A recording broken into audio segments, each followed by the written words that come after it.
सबको बख्शी और फतह बख्शी बाप उस्मानी, ताकि बाप उस्मानी तेरे लोग तेरे घर में आकर तेरी आबाद कर सके बाप उस्मानी।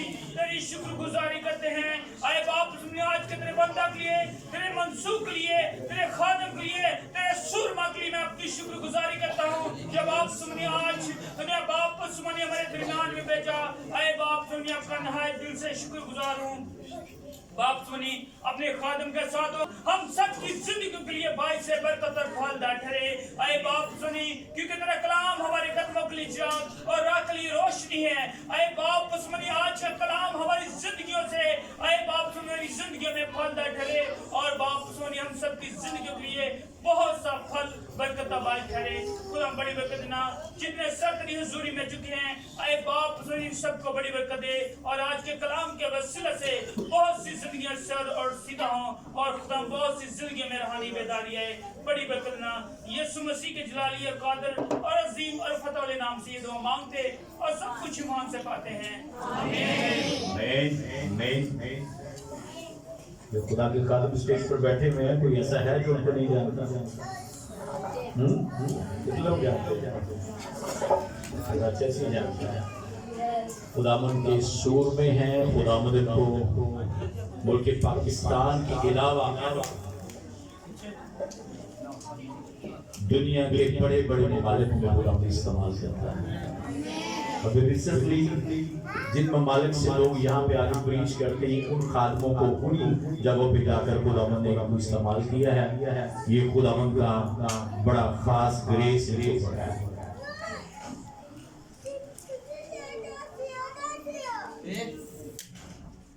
और अगर आप टीवी नेट पे सर्च करें तो एक बड़े शोर में खुदावंद के इंटरनेशनली ग्लोबली जाने जाते हैं doctor Loewi Gilead, prophet Loewi Gilead. लाखों की तादाद में उनके कांग्रीगेशन है और मैन ऑफ गॉड उनके स्पिरिचुअल सन हैं। खुदावंद इनको कसरत से इस्तेमाल कर रहा है। आपकी जोरदार तालियों में खुदा के कलाम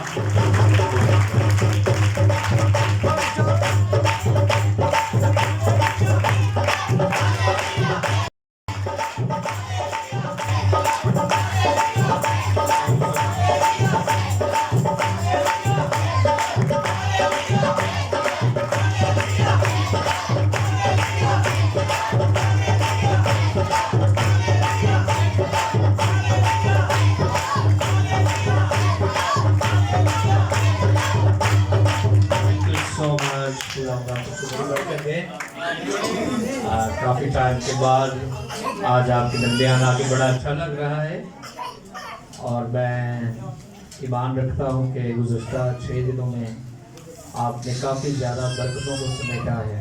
हालेलुया। खासतौर पर अपने अजीज़ भाई पास्टर इनोसेंट पॉल का, उनकी मिसेस का, आप सबका शुक्रगुजार कि आपने इस लायक समझा कि आज फिर आपके दरमियान खुदा के कलाम की खिदमत को सरअंजाम दे सकें। आमीन। आइए हम सब अपने सरों को खुदा की पाक हज़ूरी में झुकाएंगे। पाक रूह हमें सिखाए, पाक रूह उस लेवल में इस कलीसिया को ले जाए जो लेवल है खुदा तो डिमांड करता है। और इसी तरह खुदावंद तेरे एंजल्स की प्रेजेंस को मांगते हैं इस प्लेस पर और दुआ करते हैं जारी और सारी रहे और इस दरिया से हम सैर हो।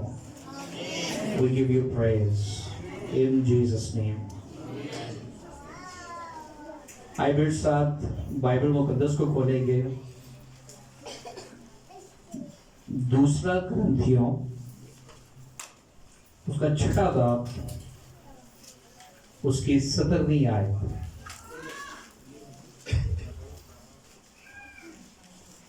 दूसरा कुरिन्थियों उसका 6वां बाब और उसकी 17वीं आयत।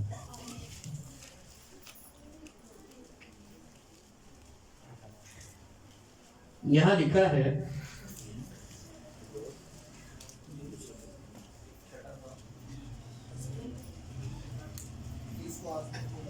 इस वास्ते खुदावंद फरमाता है कि उनमें से निकलकर अलग रहो और नापाक चीज को ना छुओ,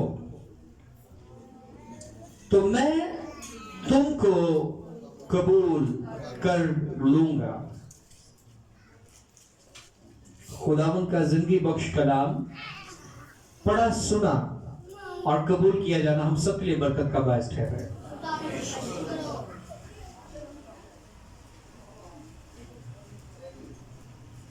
सो ये आज की लिए मरकजी आयत है जो मुझे दी गई। इसके साथ हम एक और हवाला देखेंगे, लूका की इंजील उसका 4 बाब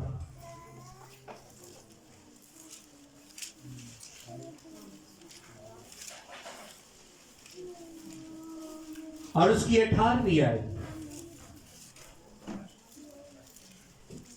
यहां लिखा है, खुदावंद का रूह मुझ पर है, इसलिए कि उसने मुझे गरीबों को खुशखबरी देने के लिए मसा किया। उसने मुझे भेजा है कि कैदियों को रिहाई और अंधों को बिनाई पाने की खबर सुनाऊं, कुचले हुओं को आजाद करूं और खुदावंद के साले मकबूल की मनादी करूं। आमीन।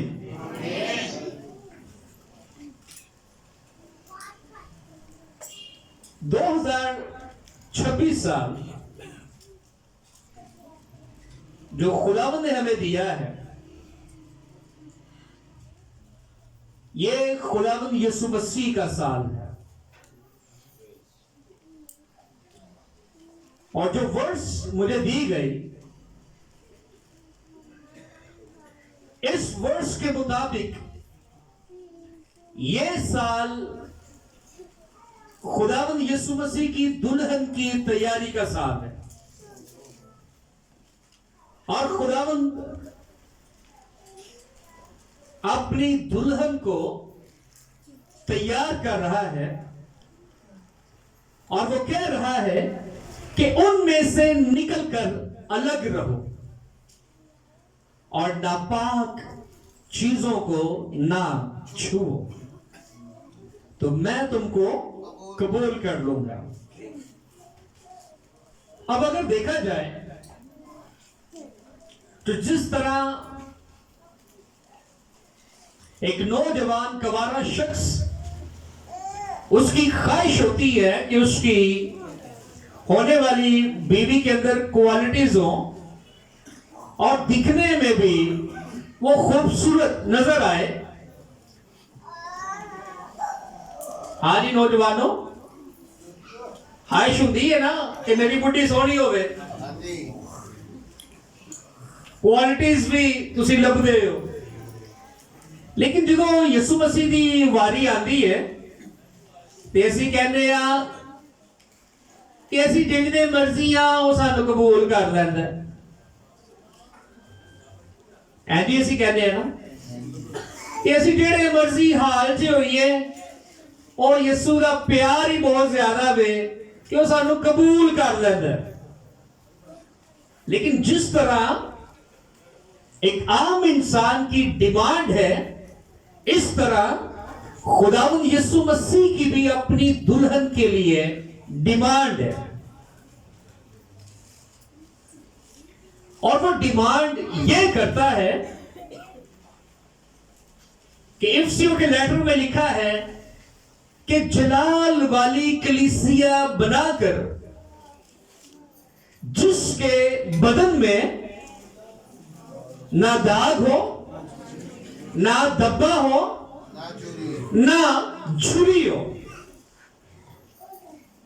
बल्कि वो जलाली दुल्हन की डिमांड करता है। ये कॉन्सेप्ट सरासर गलत है कि हम जैसे मर्जी होंगे हम उसकी दुल्हन बन जाएंगे। कोई भी नौजवान शख्स कोई रिश्ता आवे कि खातून करोड़ापति है, बड़ा पैसा ਉਹਦੇ ਕੋਲ, ਗੱਡੀਆਂ ਨੇ ਬਹੁਤ ਜ਼ਿਆਦਾ, ਤੇ ਮੁੰਡਿਆ ਹਾਂ ਕਰਦਾ, ਲੇਕਿਨ ਇੱਕ ਦੋ ਮਸਲੇ ਨੇ। ਮਸਲਾ ਇਹ ਵੇ ਕਿ ਉਹਦੇ ਦੰਦ ਕੋਈ ਨਹੀਂ, 80 ਸਾਲ ਦੀ ਹੈ, ਬਸ ਮੰਜੀ ਤੇ ਪਈ ਰਹਿੰਦੀ ਹੈ, ਚੋਰੀਆਂ ਹੀ ਚੋਰੀਆਂ ਨੇ, ਪੈਸਾ ਬਹੁਤ ਹੈ।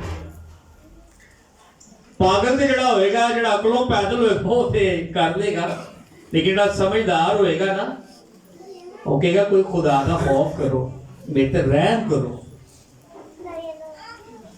ਮੈਂ ਕਿਉਂ ਵਿਆਹ ਕਰਾਂ, ਉਹਨੂੰ ਤੇ ਚੂੜੀਆਂ ਹੀ ਬੜੀਆਂ ਪਈਆਂ ਨੇ, ਉਹਦੇ ਤੇ ਦੰਦ ਹੀ ਨਹੀਂ ਹੈਗੇ, ਹੱਡੀਆਂ ਨੇ ਜਾਨ ਹੀ ਕੋਈ नहीं। लेकिन समटाइम्स हमारी लाइफ यीशु के सामने ऐसी लाइफ होती है, लागत से, बेजान से, दबे गुनाह के हमारी जिंदगी में होते हैं, और फिर भी हम कहते हैं कि मैं यीशु दी दुल्हन। लेकिन वो कहता है कि मुझे जलाल वाली कलीसिया चाहिए, जलाली कलीसिया। अब हमारे नजदीक जलाली कलीसिया वो हो सकती है जो बहुत जोशीली होगी, शोर शराबा बड़ा अच्छा डाल लेगी, लेकिन यीशु के नजदीक जलाली कलीसिया फर्क है।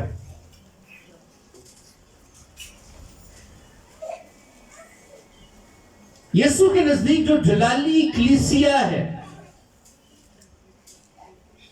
वो यीशु की मानिद है।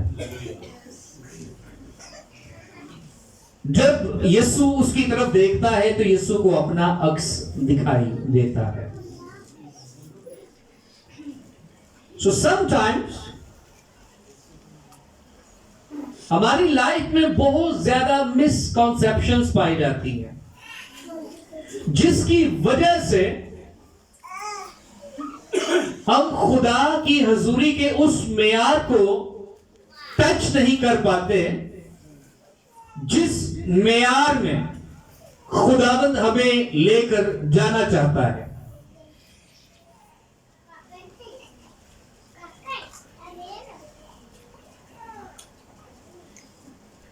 मेरा एक शागिर्द है, वो खिदमत कर रहा है, तो मैं उसके एक दफा टिकटॉक देख रहा था, तो टिकटॉक में वो एक क्रिश्चियन टिकटॉकर के साथ खड़ा था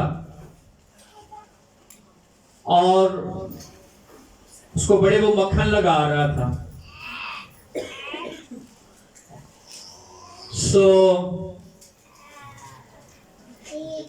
मुझे बड़ा अजीब सा फील हुआ कि जो टिकटॉकर सी वो पादरी लग रहा सी, तो जो पादरी था वो उसका शागिर्द लग रहा था।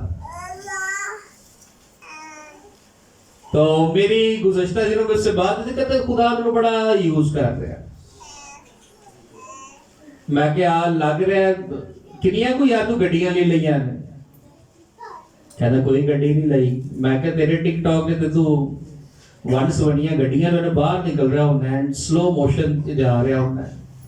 आजकल तो तू टिकटॉकरां दे नाल भी तू मीटिंग कर रहा है, पता चल रहा है। कहता बस खुदा इस्तेमाल कर रहा है, खुदा मैनू बड़ा इस्तेमाल कर रहा है।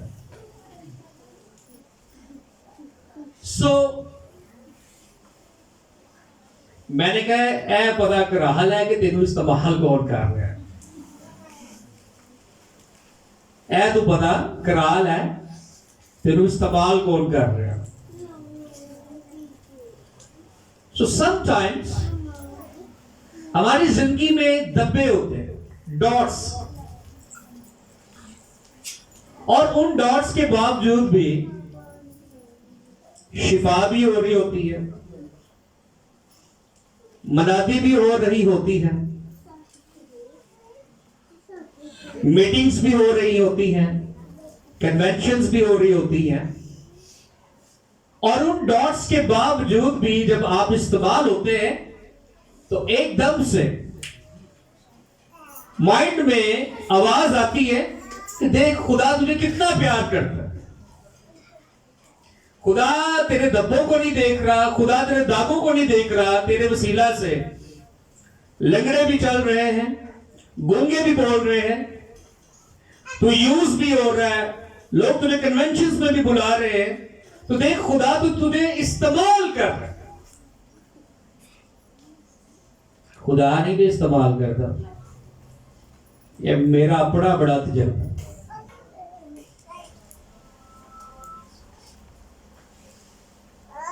कुछ शागिर्द उस्ताद के मुकाबले में ही खिदमत करना शुरू हो जाते हैं। क्या खुदा इस्तेमाल करता है? खुदा आजिज़ी सिखाता है। की सिखाता है? खुदा हलीमी सिखाता है।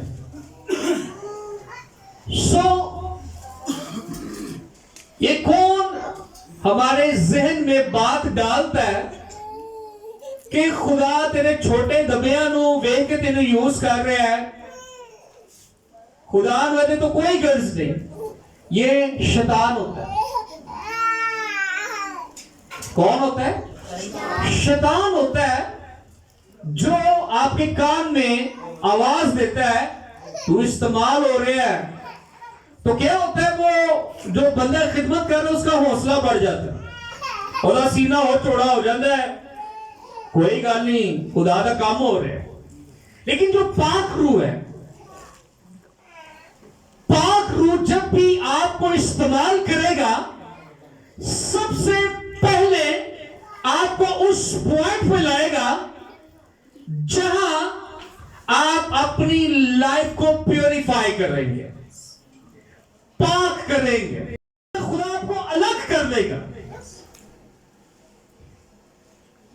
उसके बाद खुदा कहेगा कि अब तू इस काबिल है कि तू खिदमत करे।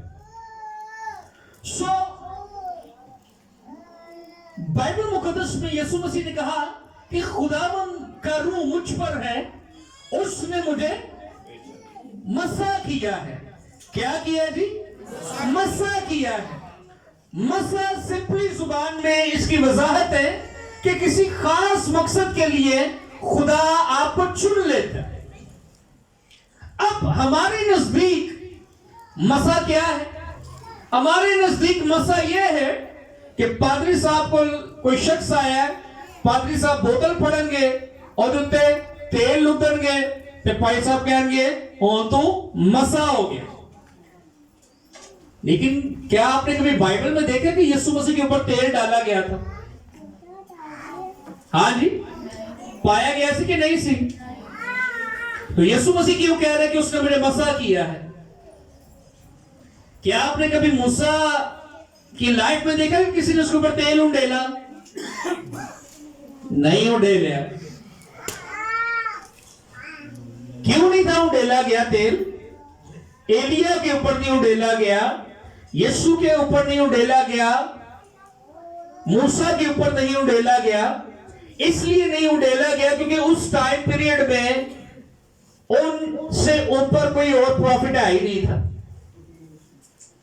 लेकिन अगर खुदा ने आपके ऊपर किसी उस्ताद को, किसी नबी को, किसी खादिम को रखा है तो वो तेल उंडेल सकता है। यीशु ते कौन उंडेल सकता है? यीशु के आप ही खुदा से।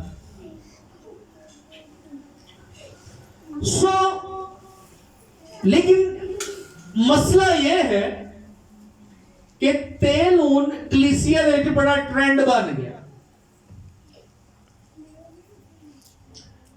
और जेड़ा मर्जी दागा दबा लिया होवे, जो मर्जी कांड भी गंदी होवे, उन्हें नहीं कहना मेरे तेल ला दो, तेल ला दो मैनू। एक FG ग्राउंड में एक भाई थे, अक्सर वो एफजी ग्राउंड में मीटिंग करवाते थे, तो उन्होंने वेलफेयर काम भी बड़ा किया, कंप्यूटर कॉलेजेस को खोला, बच्चों को पढ़ाया, बाहर भी लोगों को भेजते थे वो भाई। तो जब वो कन्वेंशन करवाते थे वो खास एक इबारत लिखते थे,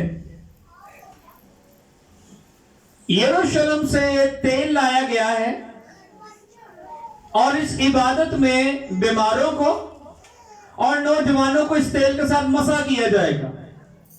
और जितने जितने और टाइम पीरियड जे इश्तिहार लगते सब लोग कहते यरूशलेम जो तेल आया असी जाना है इबादत। वो क्या है जी, मीटिंग के बाद हर एक को वो तेल लगा रहे थे, तेल लाई जा रहे सब।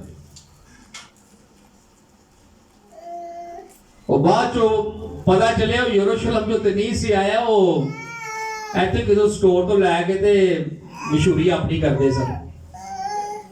सो क्या हुआ कि वो खादम हजारों को उसने तेल लगाया, लेकिन एक वो वक्त आया कि एक औरत ने पकड़ के उसकी जिंदगी बर्बाद कर दी।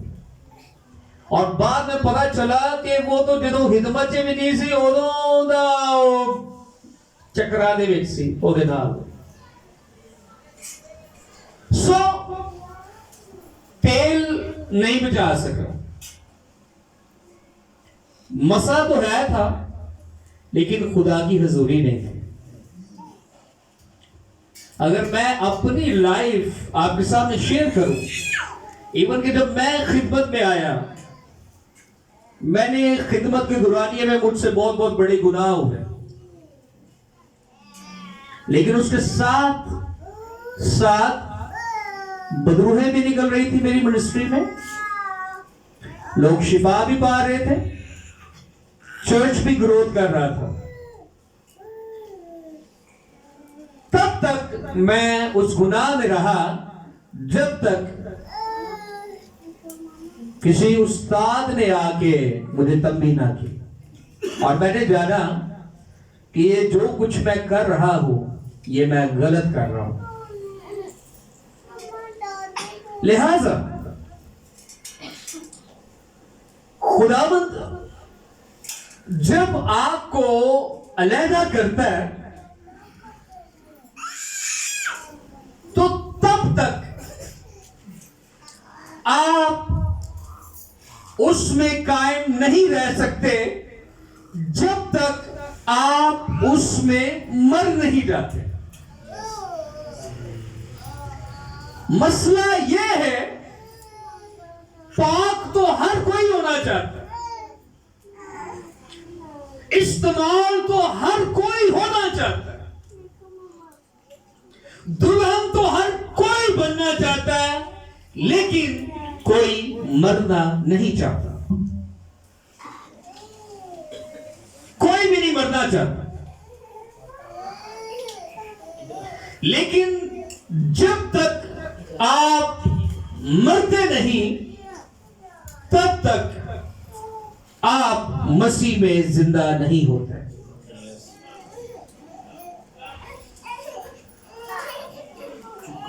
हमारी जो पुरानी इंसानियत है, इट डजंट मैटर कि आप मसाशुदा हैं, इट डजंट मैटर कि आप मिरेकल्स में इस्तेमाल हो रहे हैं। ये जो पुरानी आज भी बना हुआ है।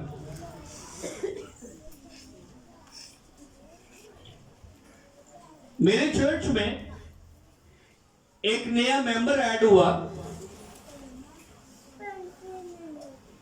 तो जिसके वसीला से आया, एक दिन वो उसके साथ बातचीत ओ भैन जी कर रहे सन।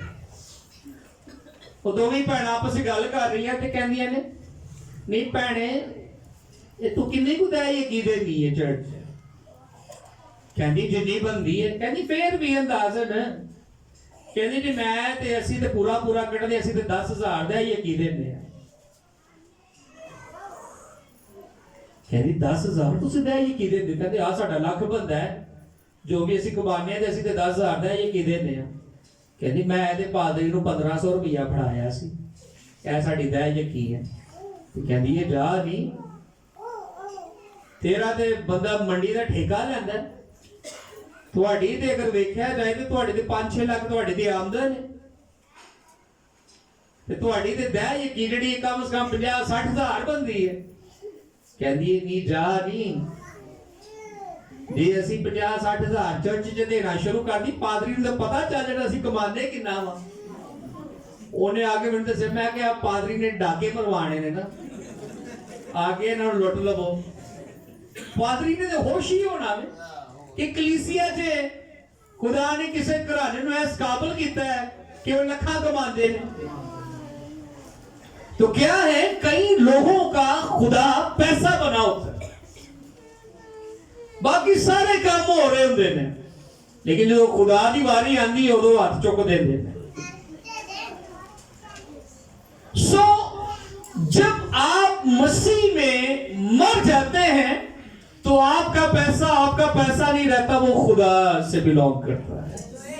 आपका घराना खुदा से बिलोंग करता है, आपकी लाइफ खुदा से बिलोंग करती है, और आप अपनी जिंदगी में अपने दुल्हा यीशु मसीह को पहली तरजीह देते हैं।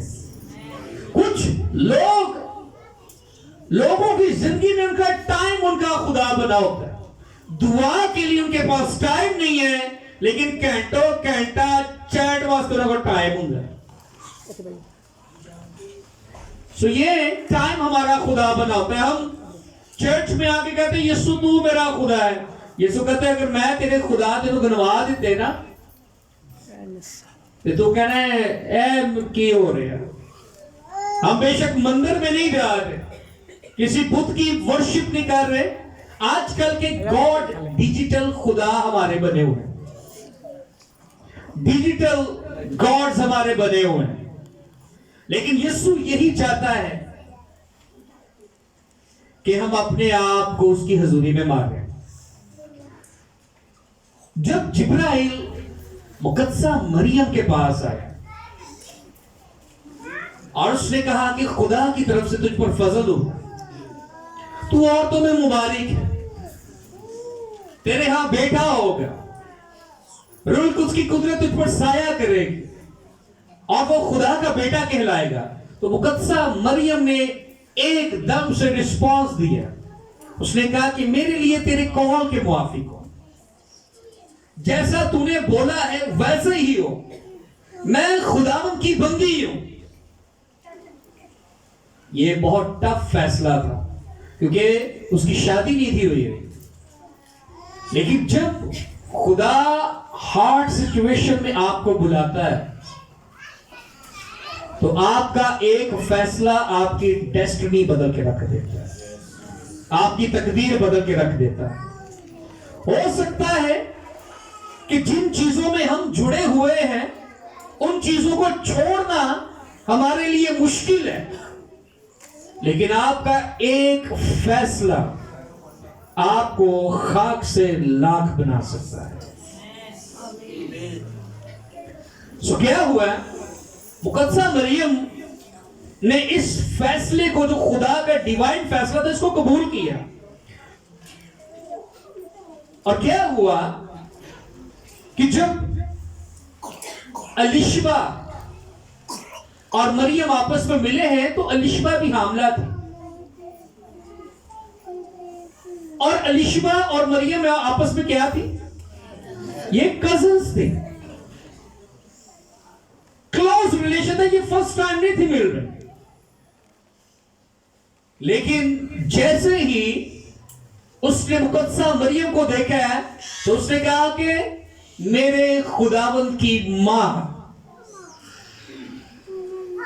पहले वो कजन थी, पहले भी वो मिलती होंगी, लेकिन जैसे ही मुकद्दसा मरियम ने खुदा के फैसले को कबूल किया है तो वो लोग जिनके दरमियान वो रहती थी, वो लोग रिकॉग्नाइज करना शुरू हो गए कि अब ये आम औरत नहीं, ये खुदावंद की मां है। सो क्या हुआ कि जैसे ही उसने उसको हक किया तो वो कहती है कि जो मेरे पेट में बच्चा है वो मारे खुशी के उछल पड़ा है, या यानी कि जो मुकद्दसा मरियम के ऊपर खुदा की हजूरी थी, उसने अलिशबा को और उसके बदन में जो बच्चा था उसको भी छूना शुरू कर दिया। जब आप खुदावन की हजूरी में मर जाते हैं, उसके फैसले को ले लेते हैं, तो वो लोग जिनमें आपकी पहचान नहीं होती, वो लोग भी जानते हैं कि इस शख्स के अराउंड खुदा की हजूरी है। मैं 2026 में प्रोफेसाई करता हूं कि खुदावन आपके लोगों में ही आपको बाबरकत ठहरा है। मैं यीशु के नाम में प्रोफेसाई करता हूं कि जिस तरह खुदावन का रूह मुकद्दसा मरियम के ऊपर आया और वो खुदावन में मकबूल ठहरी, 2026 में आप अपनी हर एक काम में मकबूल ठहरे। यीशु के नाम में मैं प्रोफेसाई करता हूं कि ये जो साल, ये जो खुदावन का साल है, आपकी जिंदगी में ये बरकतों का साल बन जाए। जब आप अपना आप खुदावन में मार देते हैं, तो आपकी लाइफ का हर फैसला खुदा का फैसला हो जाता है। फिर आप खुदा के आगे दरखास्तें नहीं रखते, बल्कि खुदा आपके लफ्जों को मिट्टी में नहीं मिलने देता। बाइबल मुकद्दस में सैमुएल के ताल्लुक से लिखा है कि उसके मुंह से जो अल्फाज निकलते थे, खुदा उसको मिट्टी में मिलने ही नहीं देता था। मैं यीशु के नाम में प्रोफेसाई करता हूं कि ये साल आपके अल्फाज मिट्टी में ना मिले। आप जिसके लिए बरकत चाहे, खुदा उसको बरकत देना शुरू कर दे। आप जिसके लिए मिरेकल बोले, खुदा उसके लिए मिरेकल कर दे। जरूरी है, लेकिन उसकी हजूरी बहुत जरूरी है। उसकी हजूरी के प्यासे हो जाए, उसके चेहरे के तलबगार हो जाए, उसको पाने की आरज़ू करें, तब तक उसके पीछे लगे रहें, जब तक खुदा आप उतर के आपके सामने खड़ा ना हो जाए। डिजायर आज के दौर में लोगों की मरी हुई है, क्योंकि आज के दौर में लोग सिर्फ खादम के पास अपने मिरेकल के लिए आते हैं, अपनी बरकत के लिए आते हैं। लेकिन 2026 में खुदावंद आपको एक चैलेंज दे रहा है, और वो चैलेंज ये है कि आप जब उसके पास आए तो सिर्फ उसके चेहरे की आरज़ू के लिए आए, और तब तक आपकी प्यास ना बुझे जब तक आप अपनी दुआओं में, अपनी प्रस्तिश में उसका चेहरा ना देख लें। हालेलुया। सो जब भी खुदा आपको इस्तेमाल करना चाहेगा, कौन कौन इस्तेमाल होना चाहता है? सारे होना चाहते हैं। सो जब भी खुदा आपको इस्तेमाल करना चाहेगा, सबसे पहले खुदा आपकी काट और छांट करेगा। सबसे पहले खुदा आपको तोड़ेगा। उस शख्स की जिंदगी में खुदा की कभी बुलाहट नहीं होती कि जो वो कहता है मेरी जिंदगी में खुदा की बुलाहट, और वो सब कुछ गुनाह भी करी जाता है, तो ये कह रहे कि मैं बड़ा इस्तेमाल हो गया। खुदा की बुलाहट वाजिया तब ही हो जाती है जब खुदा उस शख्स को तोड़ना शुरू कर देता है। 2025 में, गुज़श्ता साल में, जितना खुदा के खादम को तोड़ने की कोशिश की गई, 2026 में खुदा उतना ही इस खादम को एक चट्टान की तरह खड़ा करेगा। सारे बोलो आमीन। पता नहीं है ना इनोसेंट किने रख दिता, मैनू समझ नहीं आ रही। इनोसेंट का मतलब होता है मासूम, लेकिन जो पुलपट्टे खलोंदा जे उदों इंज गजदा है जिन्हें बब्बर शेर गज रहा है। हालेलुया। ये आपका खादिम खुशियां में। हालेलुया। हो सकता है ये अपनी बुटी अगे मजलूम हो, इनोसेंट ना इन्हां दी बुटी वास्ते ठीक है, लेकिन जो बाकी स्टेज ते हुंदे ने इन्हां दी आवाज विच एक शेर दी गरज नजर आती है। हालेलुया। तो जोरदार तालियां भाई इनोसेंट पाल के लिए।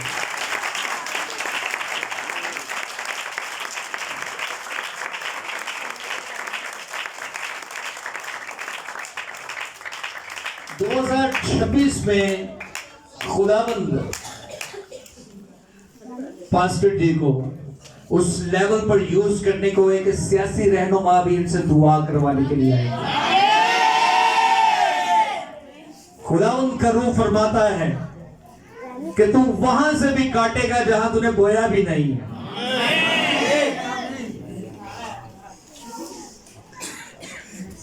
ये साल इस खानदान के लिए रिक्वेस्टों का साल नहीं है, बल्कि वसूलियों का साल है। जितने गुज़श्ता सालों में इन्होंने दुआएं की हैं